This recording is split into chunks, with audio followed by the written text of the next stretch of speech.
మీరు సూసైడ్ కూడా in a easiest way చేసేస్తున్నారు. అంటే మీకు నిజంగానే చనిపోవాలనిపిస్తుంది.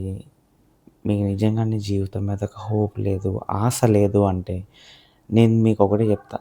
మీకు బెస్ట్ మోటివేటర్ ఈ రీల్స్ కాదు, బెస్ట్ మోటివేటర్ మీ ఫ్రెండ్స్ కూడా కాదు.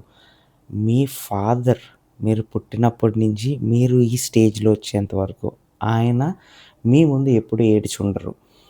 అలా ఏడకుండా ఈ 25 ఆర్ 20 ఇయర్స్ ఆఫ్ హిస్ స్ట్రగుల్‌ని మీరు వినండి. దాన్ని మించిన మోటివేషన్ మీకేమీ ఉండదు. ఎందుకంటే ఆయన అంత చేసి కూడా ఆయనకు కూడా at a point of time oh! చనిపోవాలి. నాకు వల్ల కాదిది ఫ్యామిలీ స్ట్రెస్. ఈ పాలిసీస్ అని, ఇన్స్యూరెన్స్ అని అన్నీ మీకోసమే మళ్ళీ. ఆయన కోసం ఏమి ఉండదు. అయినా సరే he struggled and he fought for his life కాదు. He fought for his family.